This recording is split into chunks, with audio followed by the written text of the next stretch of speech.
อนก็จะเลี้ยงสัตว์อันนั่นเนาะได้ยินว่าเสียงไก่ป่าขันเนาะน่าจะนอนเป็นฝูงพุ่นแหละไกลๆทางนั้นเนาะน่าจะประมาณ10ปลายตัวโอ้หลายสุดไก่ป่านะฮะก็มาฮอดอาจจะไปยิงทึกเทิงเลยเนาะยิงนกอันกินมาไข่อ๋อพอดีมาฮอดแล้วเนาะอ๋อนี่กกนี่แหละกกมาไข่ใหญ่สุด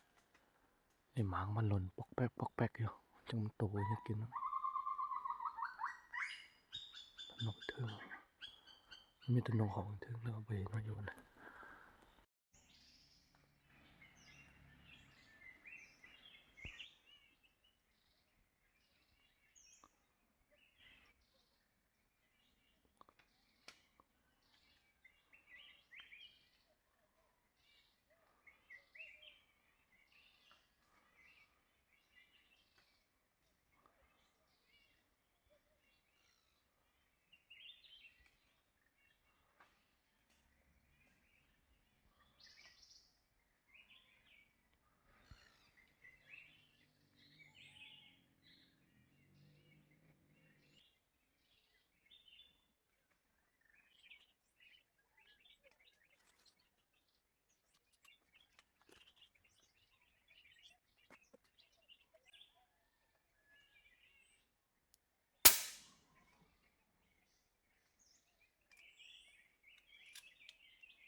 อ๋อต้นนกความลายเนาะ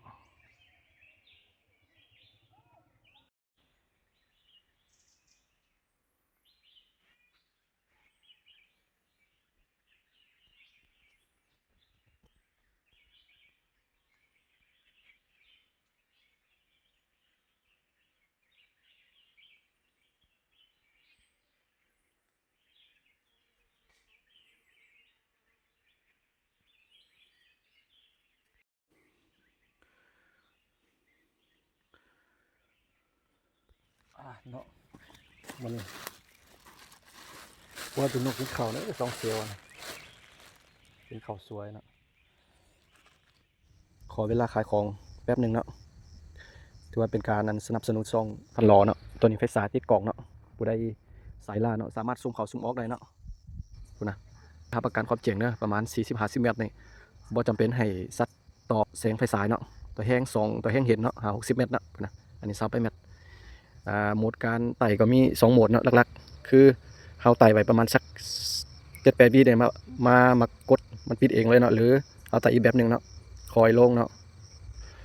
คอยลงความแห้ง60 บาทเด้อบ่ผิดหวังเนาะผู้ใดใส่ละ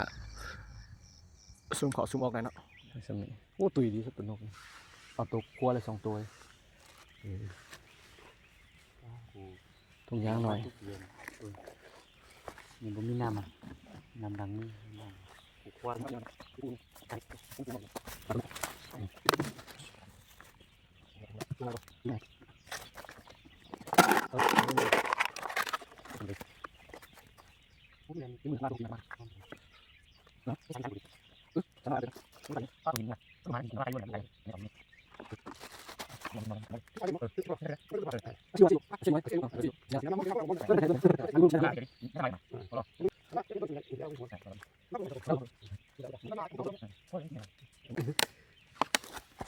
ต้นหนักเรียน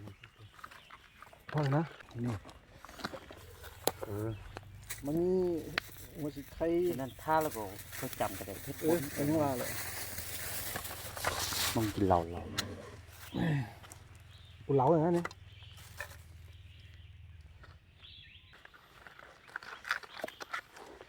นี่เนาะใครว่ามาสอบผีอะไร โอ้สุดยอดสุดยอดนี่บรรยากาศโอ้สุดยอดเลย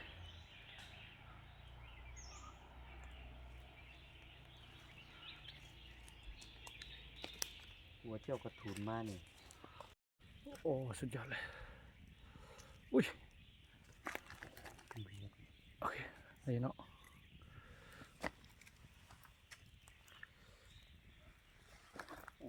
จักไป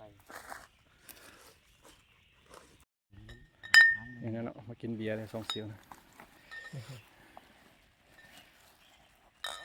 โอเคโอ้แซ่บสุดเอา เสือ อ๋อเนาะ 2 โมงว่าเขาไม่อื่น มื้อนี้พัดลมกินข้าวปลาเด้อไปกินข้าวอยู่ปลาเนาะกินข้าวกับ2 เสียวนี่ เวลากินข้าวแล้ว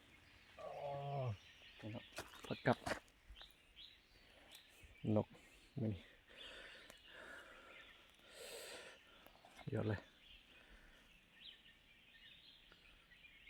ตัวนกธรรมศาสตร์เนาะผักกับผักธรรมศาสตร์ เป็นนกปอดขาดพิษ อืม